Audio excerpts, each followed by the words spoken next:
Hey, it's Justin Harvey. Thanks for tuning into the Anesthesia and Pain Management Success podcast.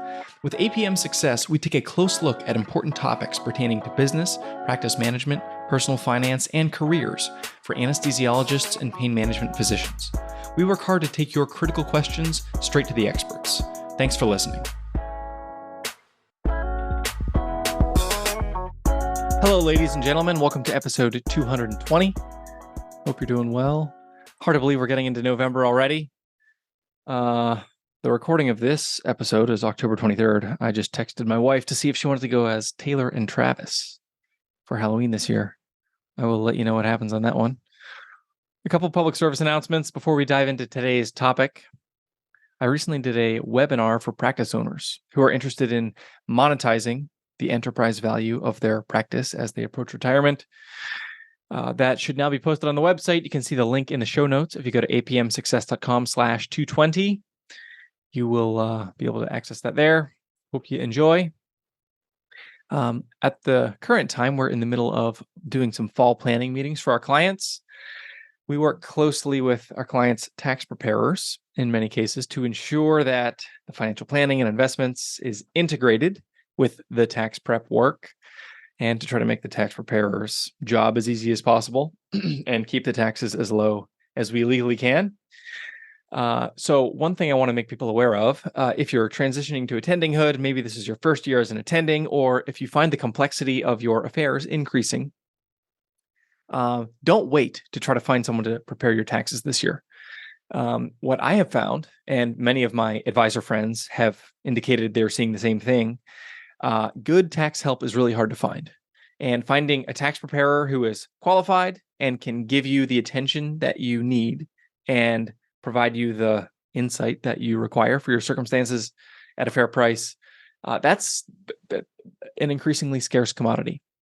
So if you are thinking about engaging somebody to do your taxes next year, I would say try to get it like by the end of November to be on that CPA's list so that you can know what you're going to be doing next year in terms of tax prep.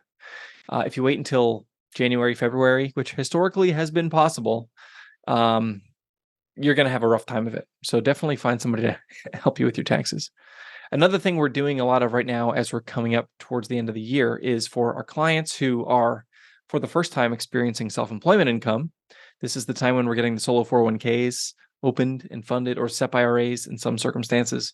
So if you're somebody who has historically had only W-2 income and you found yourself this year for the first time having income from self-employment, you're doing depositions, you're doing consulting, you're doing some other side business, think about some of these other options in terms of self-employment retirement plans. You can shield more of your income than just your W-2 gig will allow if you take some proactive steps to get one of those types of accounts open. If you have any questions about that, you can drop me a line, Justin at apm-wealth.com. We would be glad to share a little bit about how we help clients in similar circumstances. With that bit of housekeeping out of the way, now on to our regularly scheduled programming. Today, I want to tackle the red herring of partnership is a good thing for an associate physician who wants to advance in their career. Sometimes that's true, sometimes it's not. It totally depends. I've talked at length about this in the past, and I want to just do a couple very practical examples today. It's particularly true, pain management. This is true in anesthesia as well in some cases, to the extent that you can participate in the business of your specialty, meaning you're an owner of the business, the practice, the surgery center, or whatever, and you get profit from that business. This can be a valuable way to build wealth over time. More and more, it's actually useful to own a share of some business as CMS continues to pare back the value of physician labor, and more reimbursement is being pushed to the facility side. So it's helpful to either own a part of the facility if you can, or do something else that's going to make you money in addition to your physician wages. There are two primary benefits to owning a medical business. This is true of any business, but medically related businesses, your practice or your surgery center or something similar. The first benefit is the business that you own is an asset. It has a particular valuation, a particular worth that is calculated based on their profit. And it can be sold in the future for, in some cases, a significant amount of money. If your business grows from the time that you buy it to the time that you sell it, then you can make a lot of money when you sell your share. That's the first benefit, is business is an asset. The second benefit is that if you're an owner in a profitable business, a profitable practice, a profitable surgery center, then you get profit distributions from the business. There is money that kicks out every month, every quarter to the owners in a pro rata share. And you're going to get a part of that since you're part owner. However, ownership is not a silver bullet. It's not a silver bullet for wallowing in financial mediocrity. Sometimes it actually makes that worse. Sometimes ownership is not desirable, and it's important to be able to identify when you're working in a clinical setting where ownership is not desirable. If a practice is not making a lot of money, or if they are losing money, or if they're operationally dysfunctional, sometimes, especially if you're otherwise relatively content working in that sort of clinical setting, sometimes it's better to just be an employee and not have to deal with the fallout of all of the challenges that physician practice or setting may be experiencing. So for doctors who are considering partnership or buying into an existing practice, it's important. The first thing you want to do is understand your goals, your appetite for leadership and for business decision-making, to assess, are you going to thrive as a partner in a practice? And you also want to understand, here's the thing that I've seen recently that was the catalyst for wanting to have this conversation, or I should call it a monologue.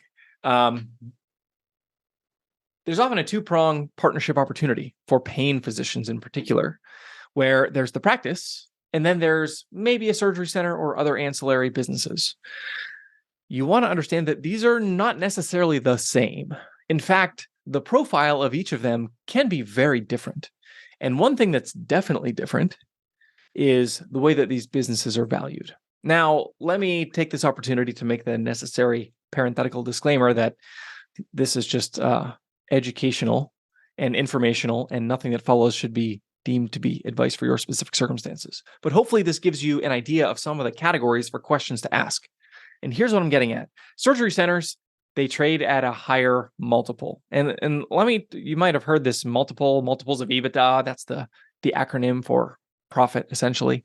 Let's zoom into this for a minute, because understanding the multiple, the valuation of different types of businesses is really helpful to understand the difference in opportunity.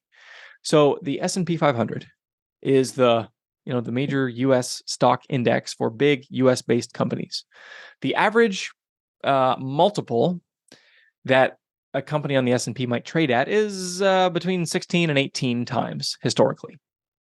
Now, some of those are less than that, and some are way, way, way higher than that. Think of the FANG stocks: Facebook, Apple, Amazon, Netflix, and Google, and Tesla. We can sort of append there on the end. Those trade at a much, much higher multiple. There are some cases in which businesses, they don't even make money. They're not earning a profit, and yet they're still commanding a very high price per share of their stock. That's for super growthy companies that have a lot of upside and, in a plan to monetize that eventually. So that's an extreme example, but the bread and butter S&P companies are going to be in that 16 to 18 range on average. Surgery centers, if we're thinking in terms of the same multiple, the same, how many dollars am I going to need to pay to get $1 of earnings or $1 of profit from the company? That's $16 or $18 that I need to pay to get $1 of profit for an S&P company. For a surgery center, it depends on a lot of things, how many owners and who's buying and selling and whatnot. But these may value it somewhere between 7 to 10 times profit. If you're a physician who's a minority owner and you're going to sell to an operating company that is going to take a majority stake, that's a case in which you might get 9 times profit for your share of ownership. And if you bought in at a less than that share, then that can be a nice profit opportunity for you. Physician offices are totally different and should not be construed to be the same in terms of value. Generally, what I see, and again, this totally depends, and I've seen plenty that are outside these lines, but somewhere between 0.5 and 2 times profit. So to put this in round numbers, if we've got a company on the S&P that makes $1 million, and we've got a surgery center that makes $1 million, and we've got a physician-based, an office-based physician practice that makes $1 million. And I'm talking about profit here, $1 million of profit. So S&P company, if it's $1 million of profit, I'm going to be valuing that company at about $16 million.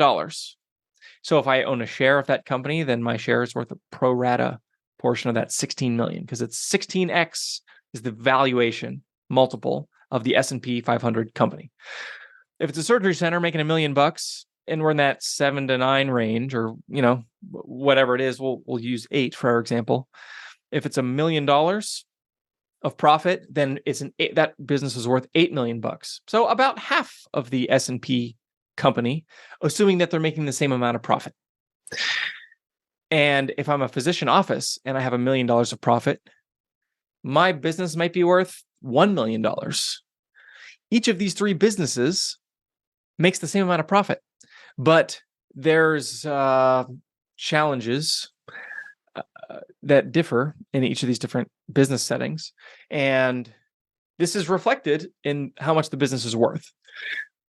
So here's the reason I bring this up.